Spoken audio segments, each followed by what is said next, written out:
Pegue a sua Bíblia e abra ela comigo em Atos, capítulo de número 1. Livro de Atos, capítulo de número 1.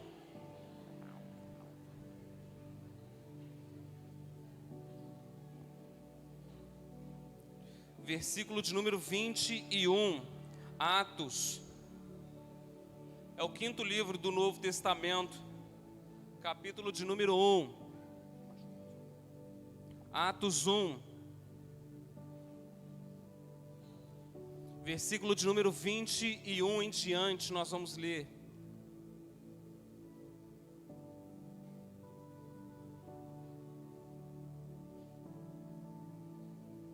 Então, pessoal, tem alguns lugares vagos aqui na frente, para o pessoal que está em pé aí atrás, tá bom? Onde as crianças estavam assentadas. Se o pessoal quiser sentar aqui. Atos 1, 21, quem achou, diga amém. Vamos fazer nossa oração profética? Vamos juntos? Eu sou.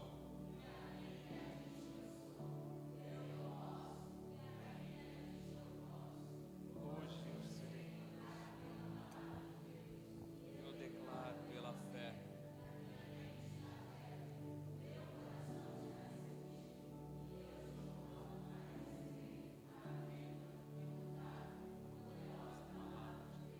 Eu nunca mais serei o mesmo. Nunca, nunca, nunca, em nome de Jesus, amém.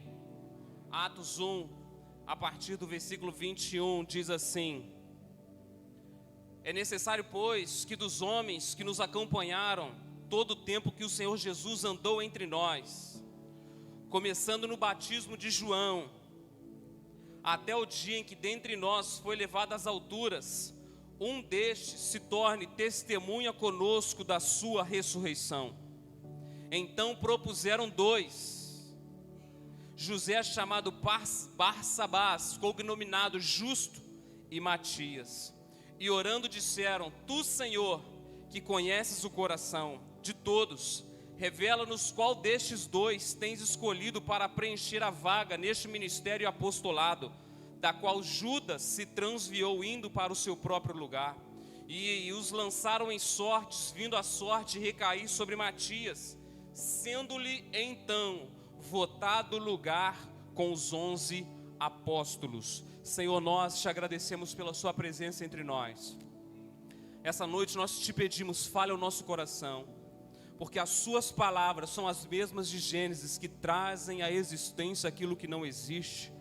Ó Deus, as suas palavras é o que diz em Romanos: traz fé onde não existe fé. Ó Pai, que essa noite a única voz a ser ouvida seja a voz do Senhor. Nós calamos todo o pensamento contrário e levamos nossa mente à obediência de Cristo. Fala, Senhor, que os teus servos te ouvem. Em nome de Jesus oramos. Amém. E graças a Deus. Você pode se assentar. Você que nos visita pela primeira vez, seja muito bem-vindo a essa casa de oração, essa família espiritual. Eu quero compartilhar algo muito importante com você, porque, meus irmãos, existem duas datas importantes na vida de todo ser humano. A primeira delas, a data em que você nasceu. Essa é uma data importante. A segunda data mais importante na vida de um ser humano, quando você descobre para o que você nasceu. Se você não sabe para o que você nasceu, você está incompleto. Se você não vive para o que você nasceu, você está incompleto. Nós só seremos completos quando vivemos os nossos propósitos em Deus. Só seremos completos quando estivermos no centro da vontade de Deus.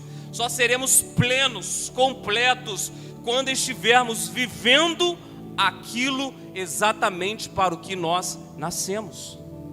De forma contrária, sempre vai faltar alguma coisa, e a gente é tendencioso a buscar nas coisas desse mundo. Se eu tiver uma casa melhor, se eu tiver um carro melhor, quando meu salário aumentar, quando eu passar nesse... Não, meu irmão, é quando você estiver vivendo o seu propósito, aí tudo vai fazer sentido. Quando você estiver no centro da vontade de Deus, aí tudo vai ser pleno. Você pode não ter o melhor salário, mas você vai estar feliz, porque você está exatamente onde Deus quer que você esteja. Pode estar passando algumas lutas e dificuldades em casa, mas você estará feliz, porque a sua alegria não está fora, a sua alegria está dentro, em saber que você está no propósito de Deus. Você está vivendo exatamente para aquilo que você nasceu. E esse texto, ele tem dois nomes que é colocado em ênfase. Talvez você pode até estranhar um pouco. Poxa, mas lançaram sortes. E se a gente for voltar na Bíblia, a gente vê que isso era algo comum. E tanto que Deus revelava enquanto o povo, enquanto os líderes iam lançando sortes. Você prova ela em Juízes, no livro de Josué, quando se procura quem foi que pecou e fez a gente perder a guerra. E foram lançando sortes, caiu em Acã, exatamente, que tinha pegado a capa babilônica. E aqui não foi diferente. Mas esse texto, ele dá ênfase em dois nomes, e esses dois nomes que eu quero chamar a sua atenção: Judas, que traiu, e Matias, que substituiu. Você pode repetir depois que eu falar? Judas, que traiu, e Matias, que substituiu. Agora, eu não sei se você é curioso como eu. O significado do nome Judas é abençoado, louvor a Deus, exaltação a Deus. Meu irmão, nem o meu nome tem um significado tão bonito igual desse aí. Não sei se você sabe o significado. O significado do meu nome é Wesley. Quando eu procuro o significado do meu nome, vento que veio do oeste. Eu falei, pelo amor de Deus, que significado é esse? Não tem graça, não. Agora, Judas, abençoado, louvor a Deus.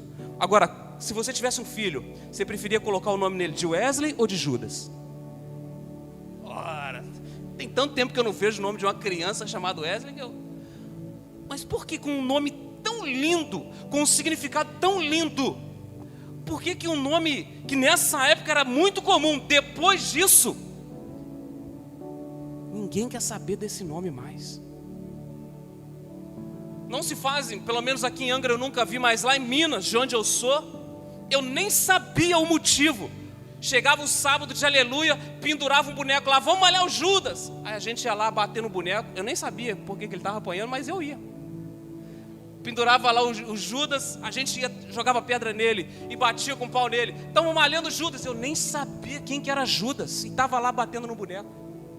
Depois todo mundo batia à vontade, agora vamos tacar fogo nele. Colocava fogo nele, malhando Judas.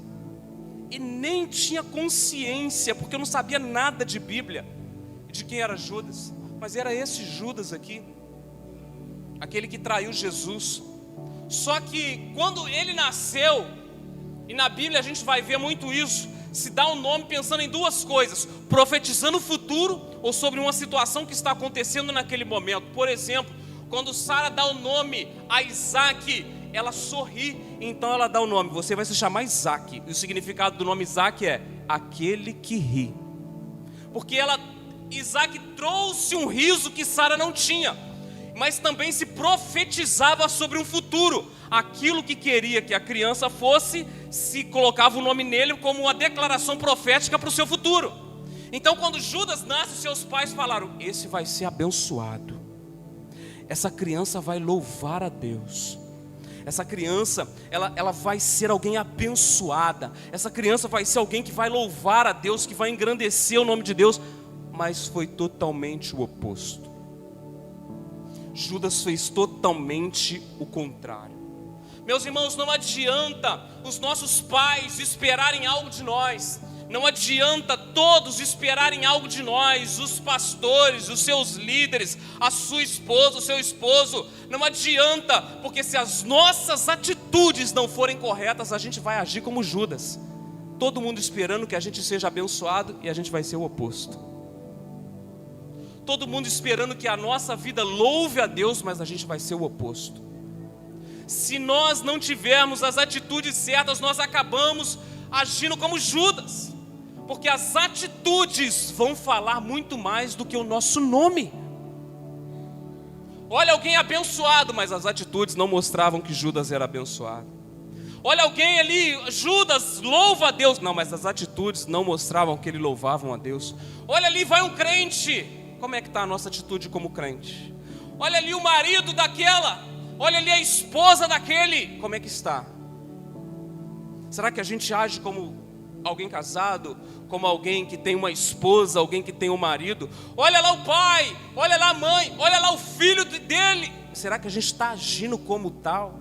Olha lá o amigo dele. Será que a gente está agindo como tal? Porque não adianta a gente ter o nome de tal, de carregar uma responsabilidade nesse nome e não agir como tal, porque as nossas atitudes vão falar mais alto do que aquilo que nós falamos ser. As nossas atitudes vão falar mais alto. Se eu falo que sou um cristão e ajo de uma forma contrária à palavra, eu estou sendo como Judas. Louvor a Deus que não louva, abençoado que não é. Por isso eu preciso, além de carregar essa responsabilidade de alguém casado, de alguém cristão, de alguém que é pai, de alguém que é amigo, muito mais as minhas atitudes precisam revelar que eu sou casado. As minhas atitudes precisam revelar que eu sou cristão. As minhas atitudes precisam revelar que eu sou um pai. As minhas atitudes precisam revelar que eu sou um amigo. Porque elas vão falar mais alto. E Jesus então chama Judas para implantar o reino dele nessa terra. Meu irmão, deixa eu te dar uma notícia que talvez você não saiba. Se você está aqui hoje não é por acaso. O Senhor está te chamando para implantar o reino dele nessa terra. A começar pela sua vida, a começar pela sua casa, a começar pelos seus amigos.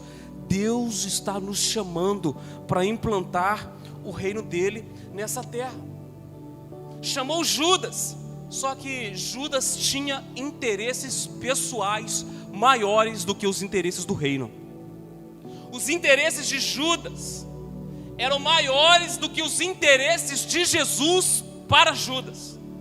Então Judas serviu Jesus com interesses pessoais.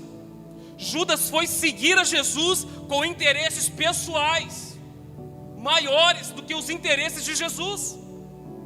Irmãos, com toda certeza, eu falo por mim, eu vim para Jesus por interesse pessoal primeiro. Meu avô ficou doente, eu disse, agora vamos para a igreja pedir a Deus que tenha misericórdia. E não há problema nenhum a gente vir para buscar algo. O problema está não no que ele pode fazer, mas o que eu quero que ele faça. Não, Jesus tem que me dar. Eu vou na igreja para arrumar uma namorada. Porque a gente está solteiro, irmão. Eu já fui solteiro, sei como é que é. Agora, porque uma coisa eu quero uma mulher de Deus, uma mulher que trabalhe para Deus, mas eu sou esse homem para essa mulher? Não sou ainda não, mas ela vai me ajudar a ser. Como? Está errado. Eu preciso ser para receber de Deus aquilo que eu espero.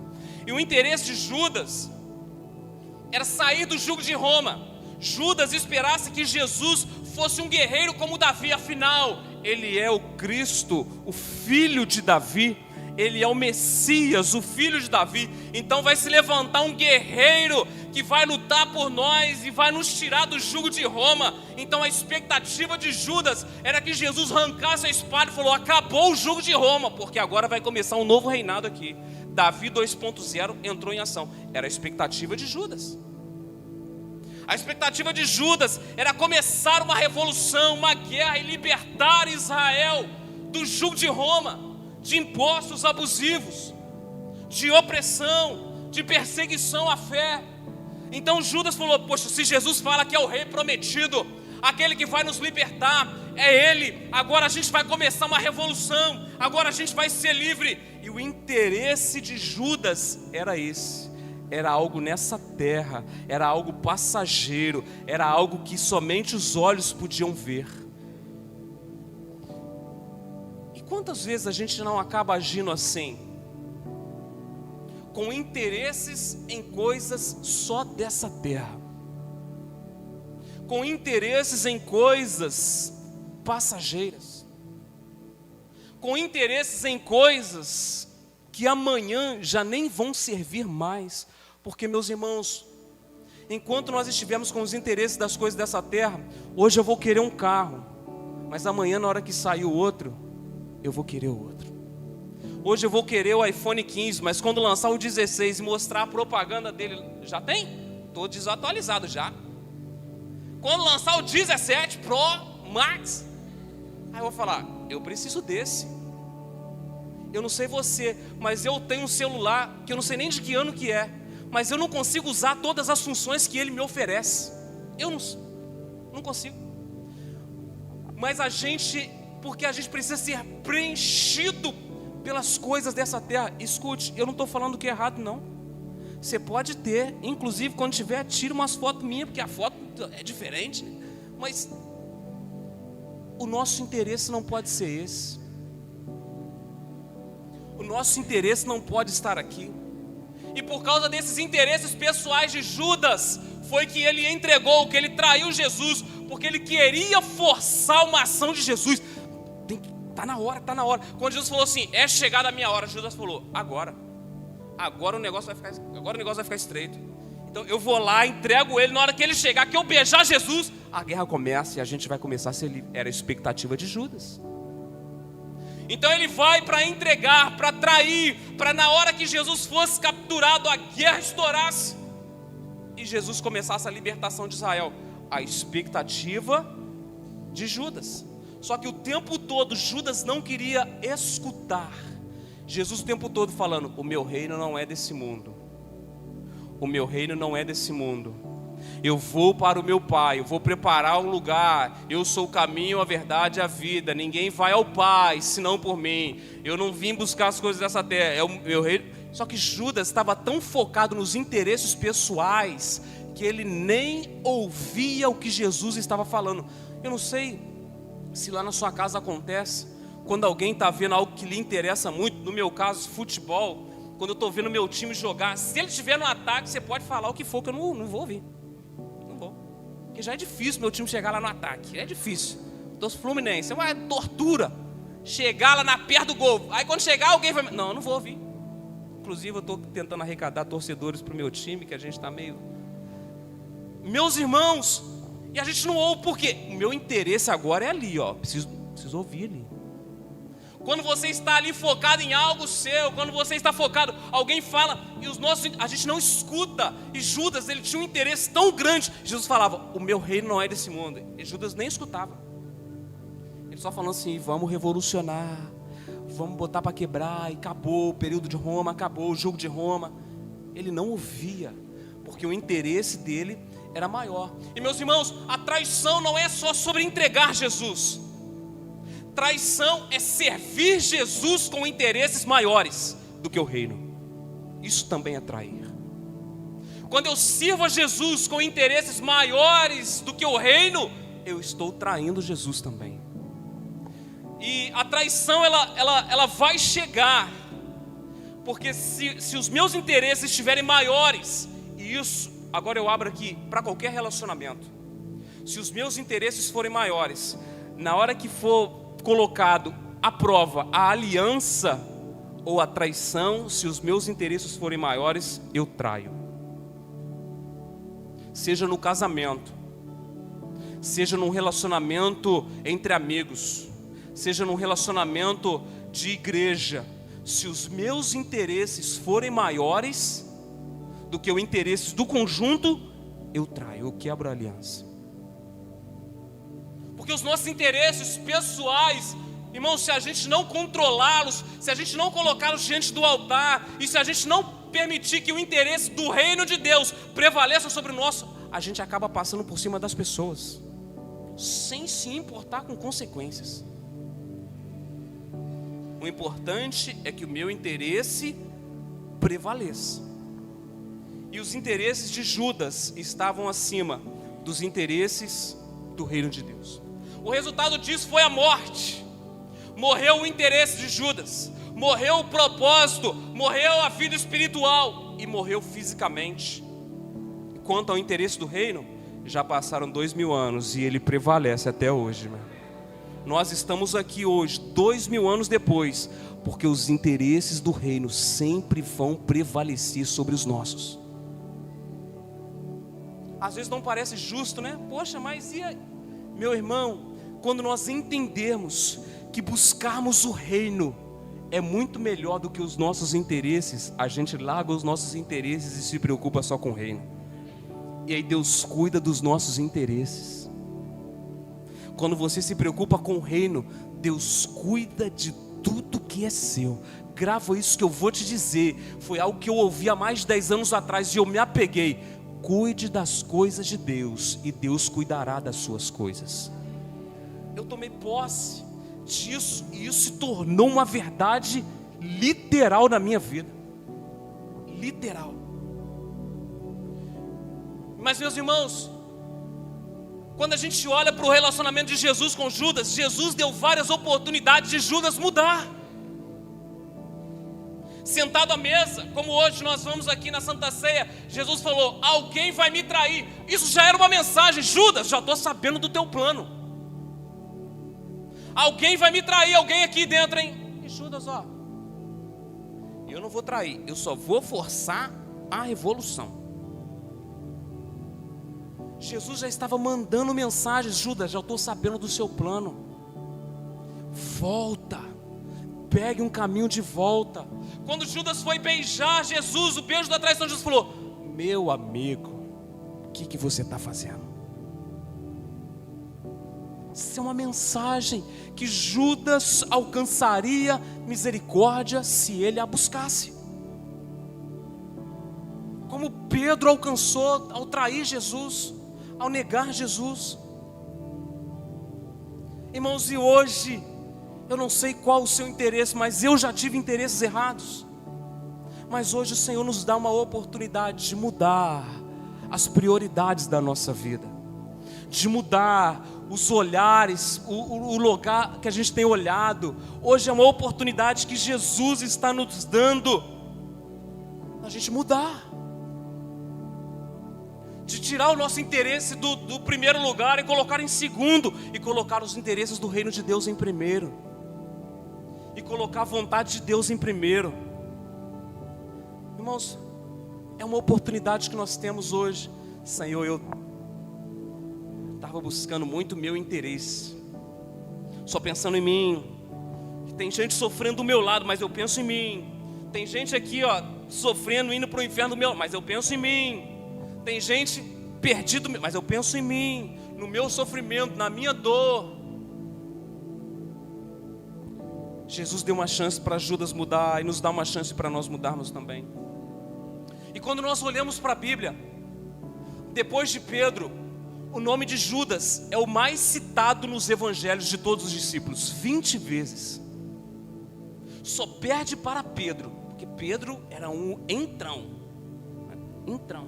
E glória a Deus pela vida de Pedro, sanguíneo. Jesus falava: ah, Pedro, mas ninguém te perguntou nada, Pedro. Não, mas estou aqui se precisar. Pedro, você vê que Jesus vai lidando com todos os temperamentos e vai tratando com cada um, mas Judas só não é mais citado do que Pedro. É o segundo nome mais citado nos evangelhos. O significado do nome lindo. Por que ninguém coloca o nome no filho de Judas, gente? Tá aí né? Se você quiser, um menino lá, abençoado, porque ele ficou marcado por traição. Ele ficou marcado por falsidade, por infidelidade, por interesses pessoais. Marcaram o nome e a vida de Judas. Meu irmão, em nome de Jesus, que no mundo espiritual a nossa marca seja uma marca que faz a vontade de Deus em primeiro lugar. Que no mundo espiritual nós sejamos conhecidos como aqueles que colocam os seus interesses de lado para colocar os interesses de Deus em primeiro lugar. Os interesses de Deus. E com a morte de Judas, era preciso agora escolher outro. Os discípulos agora se reúnem. O texto começa no versículo de número 15. Logo após a subida de Jesus para os céus, os discípulos se reúnem. Diz a Bíblia, 120 reunidos. E eles estavam ali, fazendo a sua reunião, quando eles começam a citar a palavra. A Bíblia fala que iria acontecer isso, mas ela fala: tome outro o lugar de Judas. A gente precisa se reunir para escolher outro que vai assumir o lugar de Judas nesse ministério de apostolado. Então, eles começam ali a olhar, a perguntar: quem vai seguir? Quem vai continuar? Quem vai ocupar esse lugar? Vamos colocar aqui alguns requisitos. Vamos colocar aqui algumas condições para a gente escolher esse que irá substituir Judas. Quais são as condições? Alguém que esteja com a gente desde o começo, lá do batismo de João. Primeira condição. E aí? E que esteja com a gente até agora, quando Jesus subiu aos céus. Duas condições. Que esteja com a gente desde o batismo de João, o começo, até agora a ascensão de Jesus, o momento presente que eles estavam. E quando eles procuram no meio dos 120, quem está nessas condições? 2, José e Matias.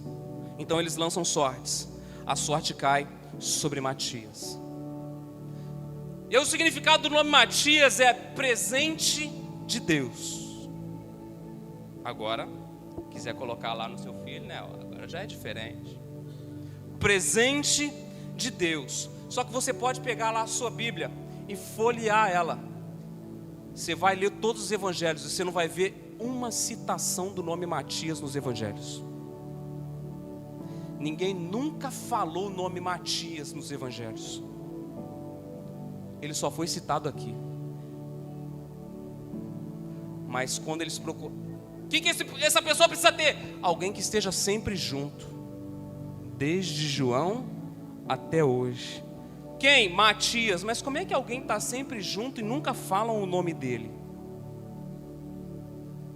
Como é que alguém está desde o começo, 3 anos e meio andando em tudo, mas ninguém nunca cita o nome dele? Matias era alguém que conhecia Jesus de perto, que procurava estar com Jesus.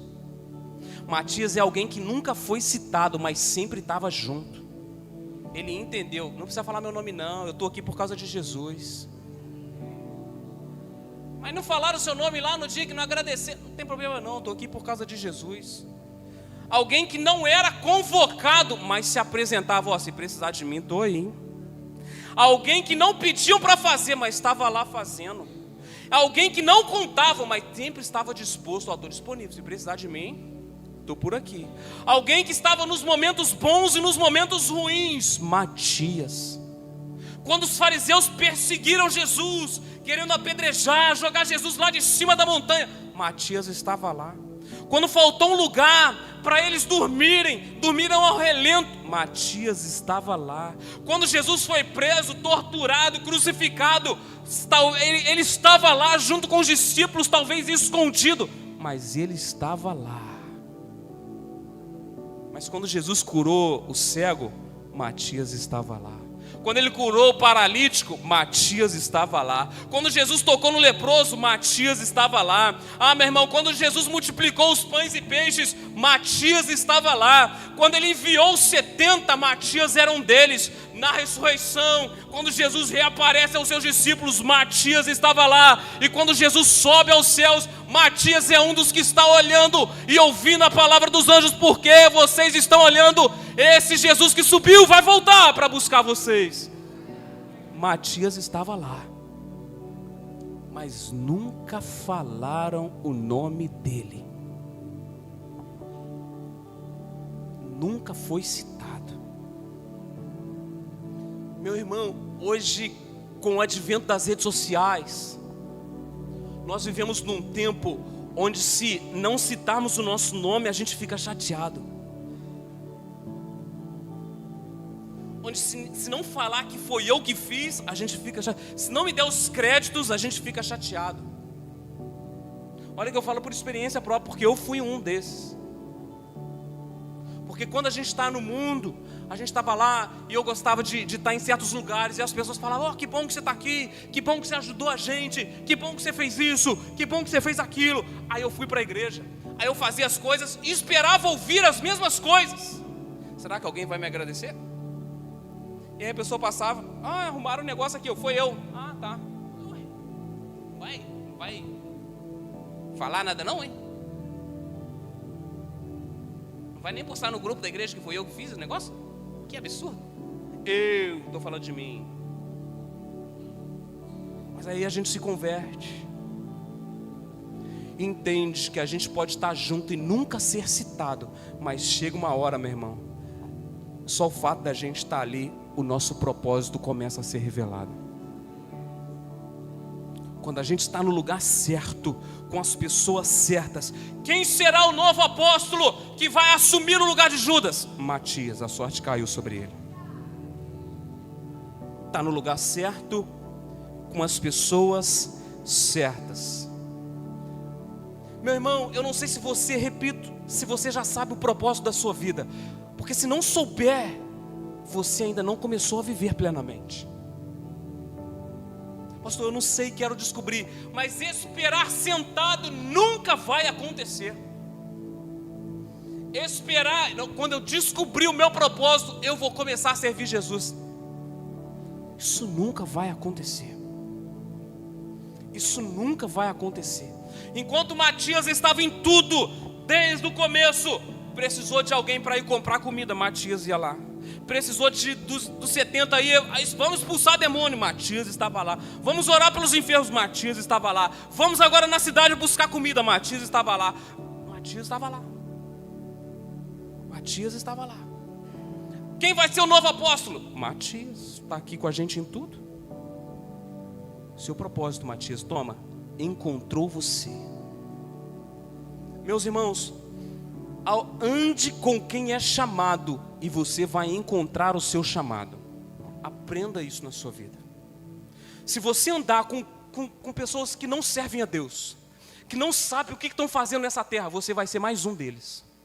Agora, quando você anda com pessoas que sabem quem são, que sabem o chamado que tem, daqui a pouco você descobre o seu chamado também, porque você está no lugar certo. Matias falou, eu não sei ainda, mas eu estou aqui. Eu não sei qual é o meu chamado, mas eu estou perto dos discípulos. Eu não sei qual é o meu chamado, mas eu estou perto dos apóstolos. Daqui a pouco alguma coisa acontece. Daqui a pouco Deus me revela. Novo apóstolo, Matias. Matias é você. Irmãos, o nosso chamado está no meio de outras pessoas chamadas. Está no meio de quem é chamado. Esteja sempre junto. Eu estou falando isso não só porque a Bíblia está dizendo, mas por experiência própria na minha vida. Eu posso testemunhar que esse texto de Matias aconteceu comigo. Me converti em 2005, inclusive fazem 20 anos agora. Fevereiro de 2005 eu me converti. Meu irmão, a igreja era na minha rua. Como se a minha casa aqui e a igreja fosse ali na esquina. Então quando eu saí no portão, era aquelas portas de loja, eu vi a porta levantar um pouquinho, falei, quem está lá na igreja? Vou lá. Levantava a porta, quem está aí? Ia lá, o pastor estava arrumando o som, soldando os cabos lá. Você aprendeu a soldar? Não aprendi. Mas eu ia lá, pastor, aquele negócio que o senhor falou na escola dominical domingo, o senhor pode me explicar melhor? E ele soldando os cabos, ia me explicando a Bíblia. Eu vi uma água saindo de dentro da igreja, falei, estão lavando a igreja, vou lá. Não roda aí. Estão arrumando os bancos da igreja, eu vou lá.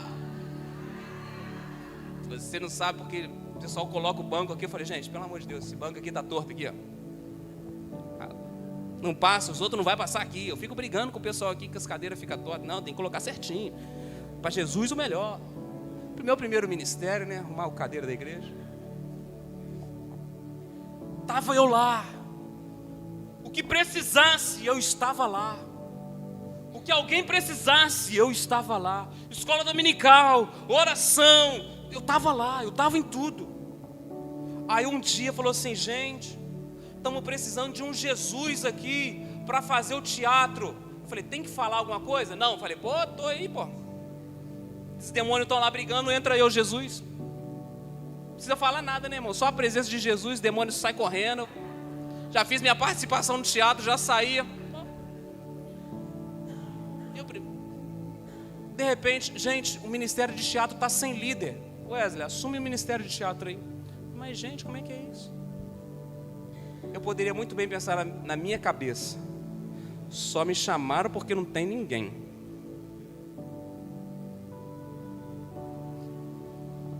falei, tá bom, vamos lá, vamos fazer umas peças aí que eu não tenho que falar, né? Que eles não precisam falar, tinham vergonha.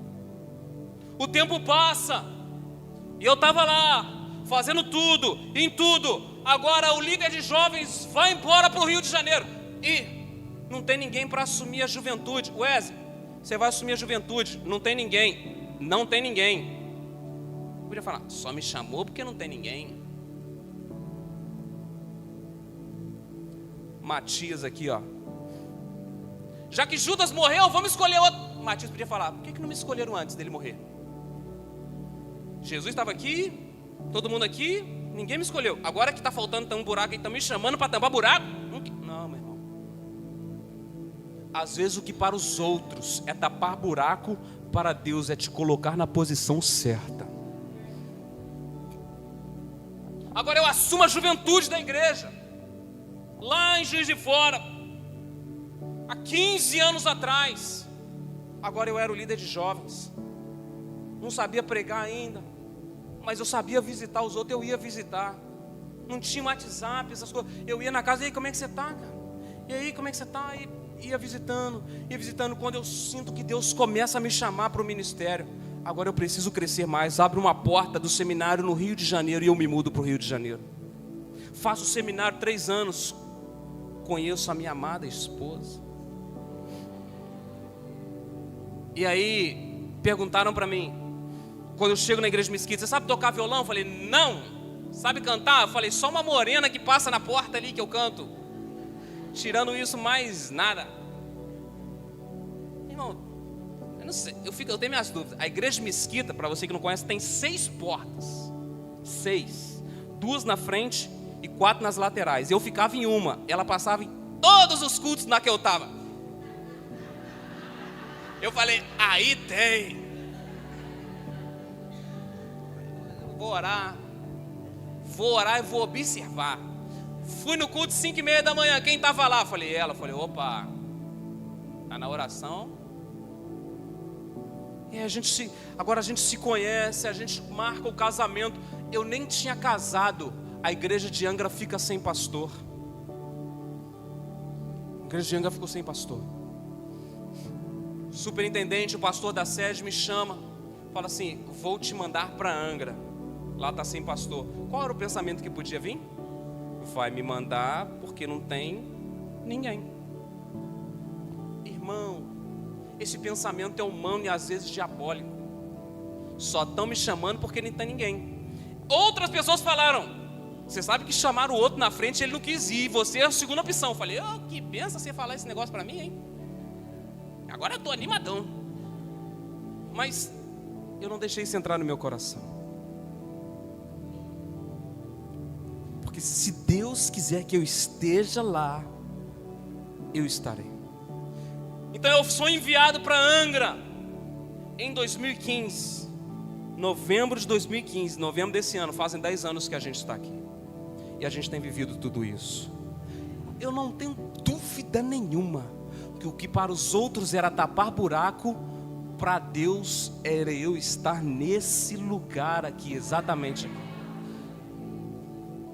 aqui. Aqui que eu tinha que estar. Irmãos, e talvez você não saiba, não conhece a Igreja de Nazaré. A Igreja de Nazaré está em mais de 160 países. Pastores lá de Londres já vieram conversar comigo. Estamos precisando de pastor jovem lá em Londres, hein? Falei, eu quero lá falar inglês, rapaz. Deixa eu na praia lá, eu quero sentir frio nada. Deixa eu lá no centro da vontade de Deus, onde Deus quer que eu esteja. Irmãos, assim como Matias aconteceu comigo, mas eu estava em tudo. Lá quando eu estava lá no distrito fazendo um seminário, tinha congresso de mulheres, eu estava lá abrindo a porta para as mulheres entrar, pergunte a ela. Tinha congresso de crianças, eu estava lá abrindo a porta para as crianças entrarem. Congresso de homens, eu estava lá. O que tivesse, eu estava lá. Porque eu falei, uma hora ou outra, Deus vai me colocar no lugar certo. E se eu tiver que, algum dia, alguém pregar aqui, eu ir lá para a portaria receber você, irei com muito prazer. Porque, meu irmão, quando a gente serve, quando a gente está junto, a gente está em tudo, o nosso propósito é revelado. Foi enquanto eu fazia tudo lá em Minas Gerais. Tem que lavar, vou lavar. Tem que abrir o culto agora dos jovens, eu vou abrir. Tem que pregar, eu vou pregar. Tem que varrer a igreja, eu vou varrer. Tem que arrumar o pão, que eu vou arrumar. Não. Agora o seu propósito aqui, ó. Eu preciso de alguém. Eu preciso de um pastor. Lá em Angra dos Reis. Isso no mundo espiritual, nem sabia. E eu estava aqui, ó. Pode contar comigo, Senhor. E o propósito me encontrou, meu irmão. A gente fica buscando o propósito, quando na verdade a gente tem que buscar servir. O propósito vai nos encontrar no caminho do serviço. Se você quer saber o propósito da sua vida, sirva a Deus. Faça algo para Deus. E enquanto você está fazendo para Deus, o seu propósito vai encontrar você. Daqui a pouco você servindo em tudo. Você serve aqui, você serve ali, você serve lá. Daqui a pouco algo começa a ser diferente. Pô, isso daqui eu acho que Deus está me chamando para isso. Meu irmão, Deus não chama desocupados. Procure na Bíblia e veja se Deus chamou alguém que estava à toa.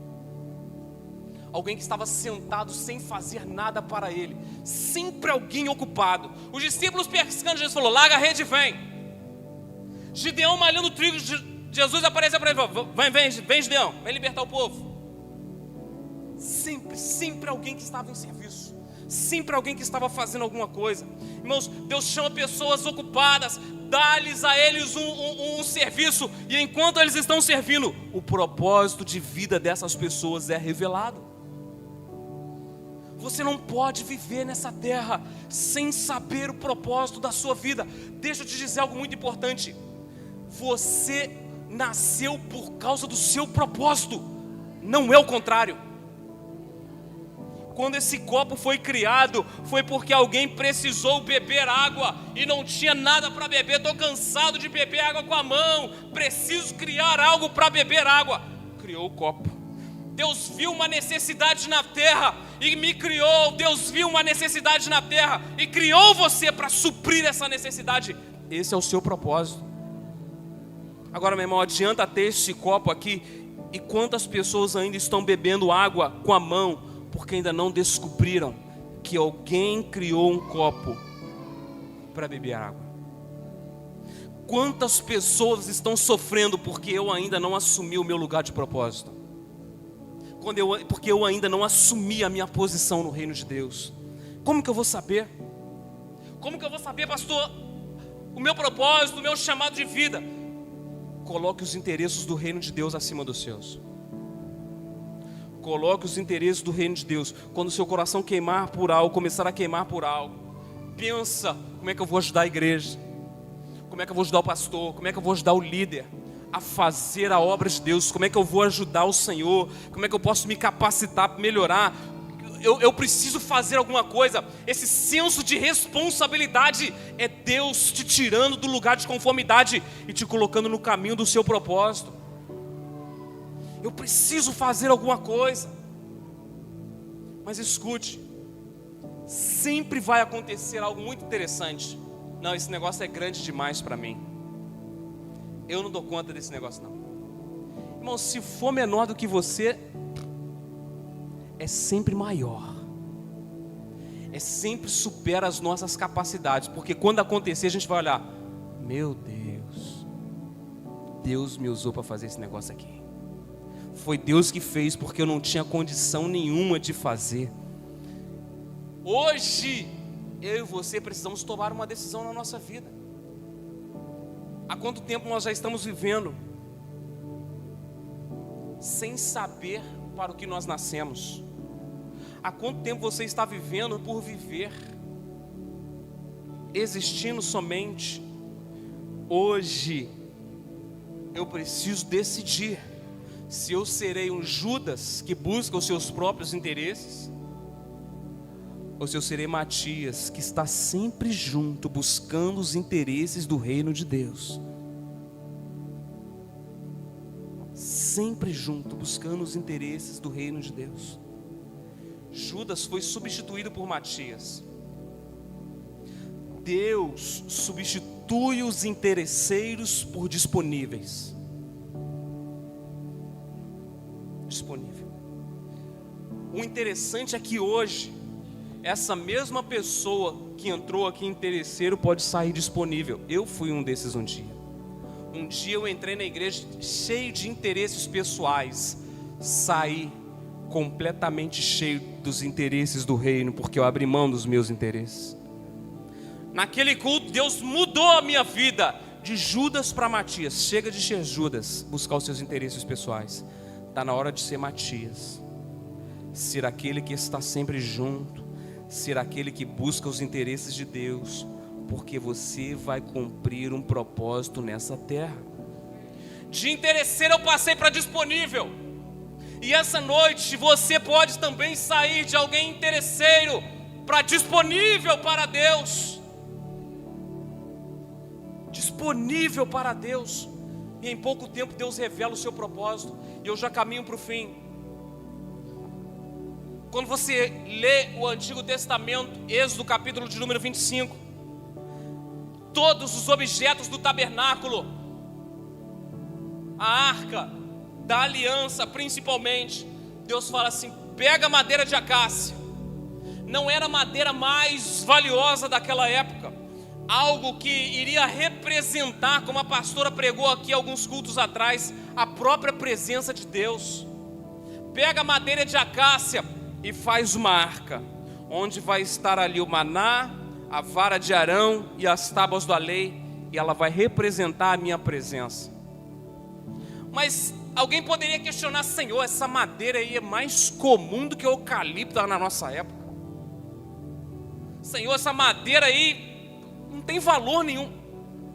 Pegue ela porque ela é mais disponível. Depois que a arca estiver pronta, faça o seguinte: cubra ela de ouro por dentro e cubra ela de ouro por fora. Aí ninguém vê mais, meu irmão, a madeira de acácia. Alguém vê uma arca de ouro. E quando eu me coloco à disposição de Deus, o que o Senhor faz? Ele me cobre com o Espírito Santo por dentro e me reveste com o sangue, com a amargura dele por fora. Já não sou mais eu disponível, mas é alguém cheio de Deus que está disponível. Porque eu, meu irmão, eu sou uma madeira de acácia mais comum do que você imagina, mas o que eu sou revestido é que faz toda a diferença no mundo espiritual. E quando você se dispõe, como Matias se dispôs aqui no capítulo 1, termina o capítulo 1, começa o capítulo 2. Ao cumprir-se o dia de Pentecostes, estavam todos reunidos no mesmo lugar. Acontece o que as meninas dançaram aqui. Veio sobre eles línguas repartidas como de fogo e pousou sobre cada um deles, e todos eles foram cheios do Espírito Santo. Matias, como outros discípulos, não é muito mais citado no Novo Testamento, porque agora a ênfase vai ser nos líderes, Paulo e Pedro. Tiago morre logo, João é levado embora. Mas Matias foi pregar o evangelho na Etiópia e foi martirizado, como os outros discípulos também foram. Matias é alguém que surpreendeu toda uma geração, porque estava junto sempre, sem ser citado, e o seu chamado o encontrou. Eu quero terminar perguntando para você: para o que você nasceu? Para o que você nasceu?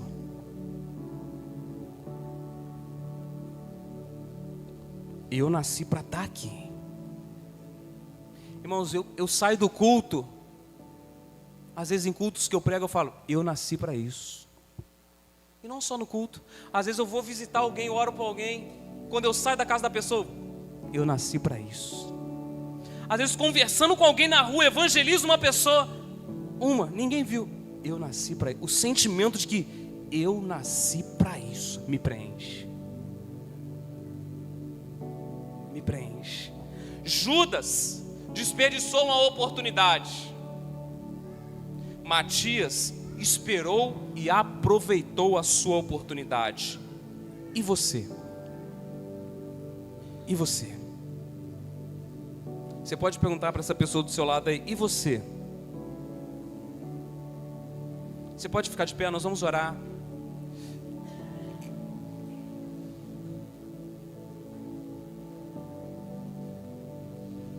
Eu não vim aqui revelar, eis que te digo o seu propósito. Não, não, não. Eu vim aqui falar uma palavra para você. Esteja sempre junto e o seu propósito vai encontrar você. Esteja em tudo, sirva em tudo.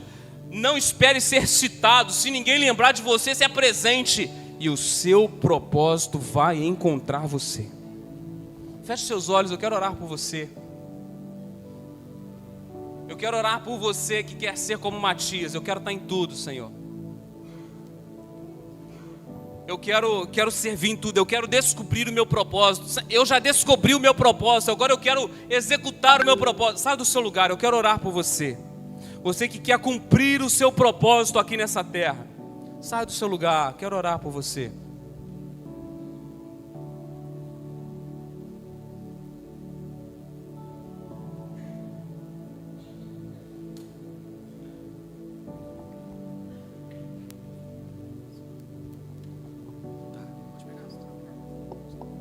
Chegue mais para frente, por favor, para o pessoal conseguir chegar.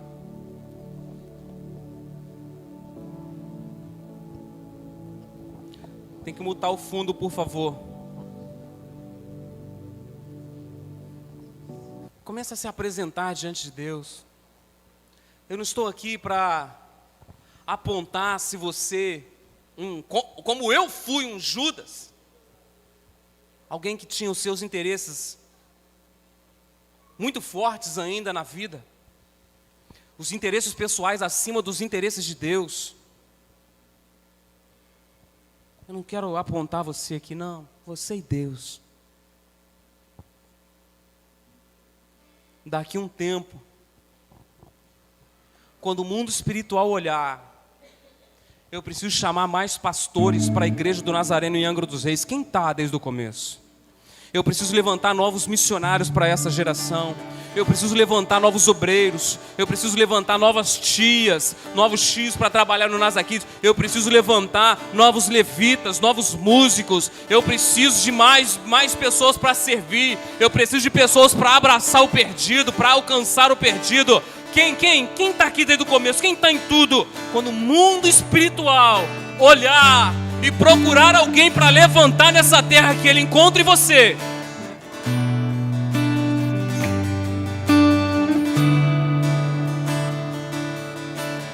Eis-me aqui, estou disponível, então usa-me.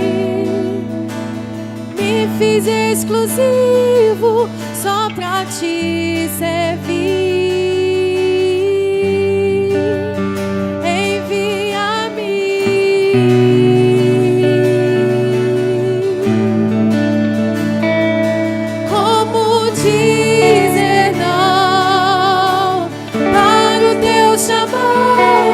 Se me deste unção para ser usado pra tua glória, somente pra tua glória. Eis-me aqui, Jesus, eis-me aqui, estou disponível.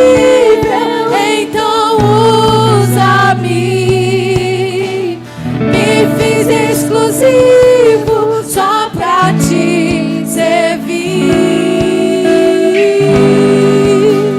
Envia-me. Como eu poderia dizer não? Como dizer não para o teu chamado? Se me deste unção, Jesus, para ser usado pra tua glória, somente pra tua glória. Você que está no altar, coloque a sua mão sobre o seu coração e repita essa oração comigo. Senhor Jesus, hoje eu renuncio os meus interesses pessoais e coloco em primeiro lugar os interesses do reino de Deus. Toma a minha vida, Senhor, que o que Jesus quer prevaleça sobre o que eu quero. Senhor, em nome de Jesus, eu abro mão dos meus interesses pessoais pelos interesses do céu, para minha vida e para minha família. Eu quero ser como Matias, estar em tudo, fazer o que for preciso, e que o propósito da minha vida me encontre no caminho do serviço. Tome a minha vida, Senhor. Hoje eu me coloco aqui no teu altar e eu te peço, me revela o meu propósito. Eu quero viver para o que eu nasci. Eu quero cumprir o meu propósito nessa terra, em nome de Jesus. Amém. E graças a Deus. Deixa eu orar por você. Senhor, nós estamos aqui reunidos, Senhor. Não existe vida completa longe do propósito de Deus para a nossa vida. Não existe plenitude longe do propósito de Deus, longe daquilo para o qual nós nascemos. Senhor, nós nascemos por um motivo, ninguém está aqui por acaso. Ainda que os nossos pais não tenham nos planejado, tenham nos abandonado, nós somos um projeto do céu para cumprir algo na terra. Oh Pai, eu oro por cada um aqui, para que todos nós, como Matias, possamos caminhar de hoje em diante em direção ao encontro do propósito da nossa vida, Senhor. Pai, eu oro em nome de Jesus, para que todo coração interesseiro, ó Deus, assim como o meu um dia foi, que ele seja neutralizado e dê lugar à vontade de Deus para a nossa vida. Espírito Santo, em nome de Jesus, nós queremos a partir de hoje, e eu declaro sobre a vida do teu povo: cuide das coisas de Deus e Deus cuidará das suas coisas. Pai Santo, em nome de Jesus, nos ajuda, Senhor, a fazermos para o Senhor e não para o homem ver. Nos ajuda, Senhor, a não nos preocuparmos se nós seremos citados ou não. Nós só queremos te servir, Senhor. Toma a nossa vida nas tuas mãos, Pai. Ó Deus, toma a nossa mente, o nosso coração nas tuas mãos. Em nome de Jesus.